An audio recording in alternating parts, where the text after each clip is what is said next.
Your baby is staring at an empty corner of the room. No sound, no movement, no one there. And then, they smile. Not a twitch, not gas, a full, real, glowing smile directed at absolutely nothing. You laugh it off. You grab your phone. You film it. But somewhere in the back of your mind, a small voice whispers, "What are they seeing?" Here's the uncomfortable truth. Science has been quietly asking that same question for decades. And what researchers found changes everything you thought you knew about the human mind. We assume that babies are empty, blank slates, little creatures waiting to be filled with language, with memory, with thought. But that assumption is wrong. Profoundly, scientifically, uncomfortably wrong. What's actually happening inside a newborn's mind is so complex, so ancient, and so strange that it has forced neuroscientists, psychologists, and philosophers to completely rewrite what they thought consciousness was. Because here's the thing nobody tells you in the parenting books. A baby's brain is not less active than yours. In some measurable ways it is more active.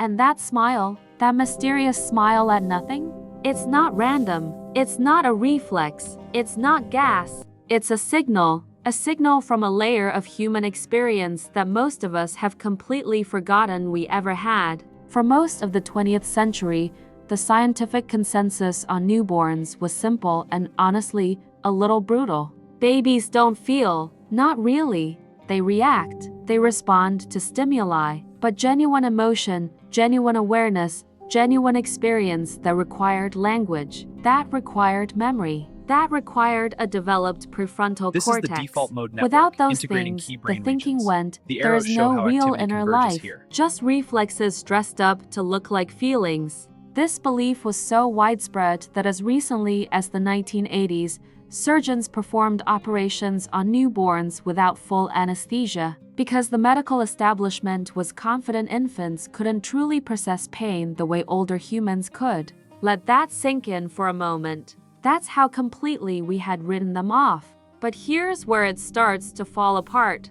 If babies are just reflex machines, if there's truly nothing In our home imitation behind those experiment, eyes, the then baby why will do copy they my respond action. differently See? to The kindness baby than to icon mimics hostility perfectly. before they can possibly have learned the difference? Why do they show preferences for faces, for voices, for music preferences that appear within hours of birth? And why most mysteriously of all do they smile at empty corners, at ceiling fans, at nothing at all, with an expression that looks less like a random muscle spasm and more like recognition? The reflex theory doesn't answer that. It never could. In 2010, a research team at the University of California, Berkeley, began one of the most ambitious studies of infant consciousness ever attempted. They weren't trying to understand what babies think. They were trying to determine if babies think in any meaningful sense of the word.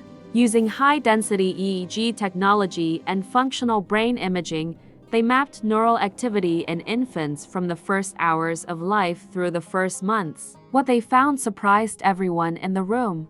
The newborn brain doesn't start simple and grow complex. It starts in a state of what researchers called diffuse hyperconnectivity, meaning the different regions of the brain that in adults are carefully separated, carefully specialized, are in babies massively linked together. In a grown adult, when you see a color, your visual cortex activates, contained, specific. In a newborn, when they experience anything, a sound, a touch, a shift in light, the activation cascades across the entire brain like a wave across still water. Everything bleeds into everything else. Sound becomes color, touch becomes emotion. A familiar voice becomes something that registers almost like warmth in the body. A separate study from Harvard's Laboratory for Developmental Studies found that infants as young as 5 months demonstrated what researchers called proto-consciousness, a form of awareness that doesn't require language or memory to function. They experience the present, completely, totally, without the filter of thought. And then there was the discovery that changed the conversation entirely. In 2017, neuroscientist Dr. Charles Nelson and his colleagues at Harvard Medical School published a paper that quietly rocked the scientific community.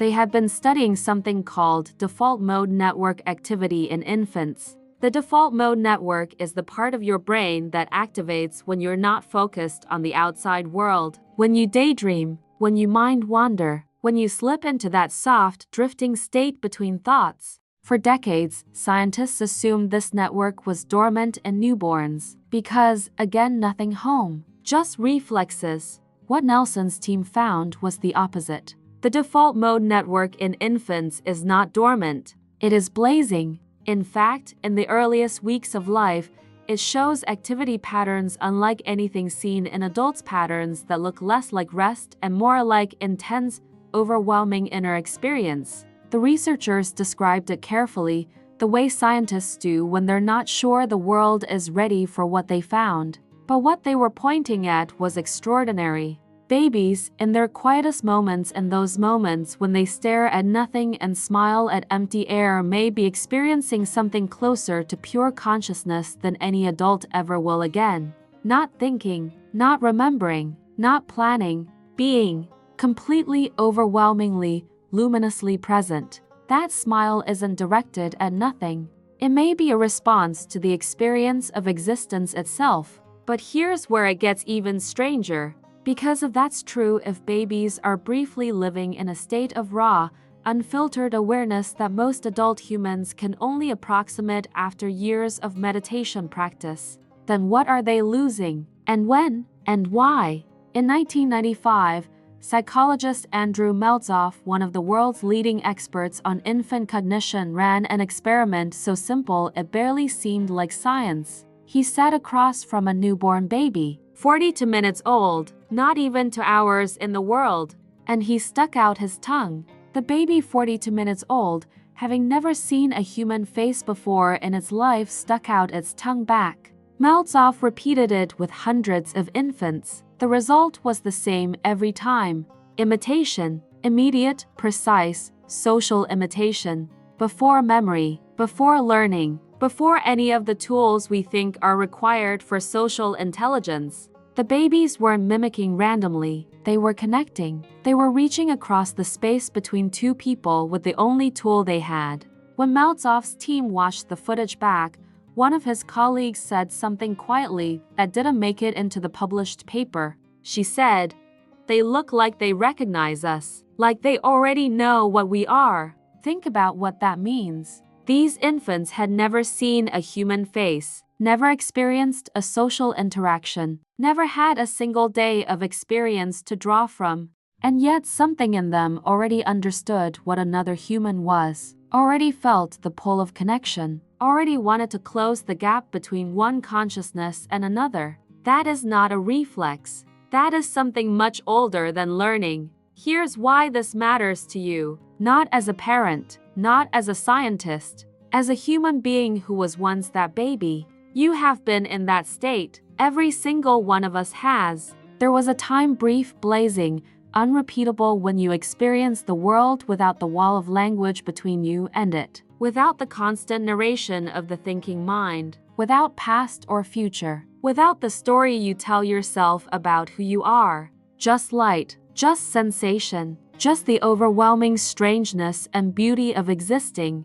And then, gradually, that state was replaced by words, by categories, by identity, by memory, by all the things we call growing up. The smile your baby gives to empty air, it may be the last echo of a way of being that you once had too, and lost. You are not just watching something happen across the room. You are watching something you used to be. There's one more piece of this that almost nobody talks about.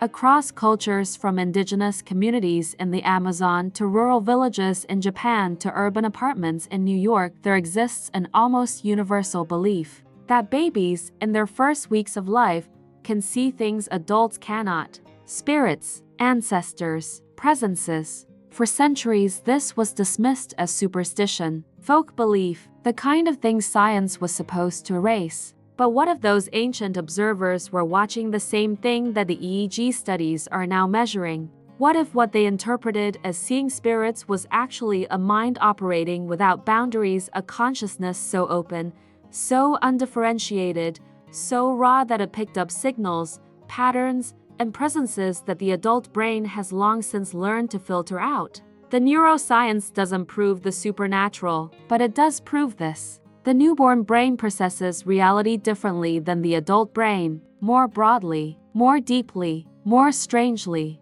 What they experience in those quiet moments we genuinely do not fully know. And that is not a gap in the data. That is an invitation to wonder. Here is the part that should make you pause. The transition from that state of open, luminous awareness to the closed, categorized, language-filtered experience of adult life. That transition is necessary. It allows us to function, to plan, to survive, to build civilizations. But something is lost in the exchange. Research into mindfulness, meditation, and flow states consistently points toward the same thing. The human mind functions best most creatively, most compassionately, most fully when it can temporarily return to something resembling that early openness. The problem is that modern life is designed to prevent exactly that. Constant noise, constant stimulation, constant narration. We have built a world that makes it almost impossible to simply be the way you were in those first weeks, before language taught you to be something else. The baby smiling at nothing is not confused. The baby is doing something you forgot how to do. There is a concept in Japanese called ma, the word for meaningful empty space. The pause between notes that makes music music. The silence between words that makes speech speak. Babies live in ma. They exist in the spaces between things before the categories arrive, before the labels stick, before the world becomes a collection of named objects rather than a river of unfolding experience. That smile at nothing is not directed at nothing. It is directed at everything felt all at once, without division, without distance, without the need for it to mean something. For a few weeks, you were the most present being on earth. You were not an observer of the world.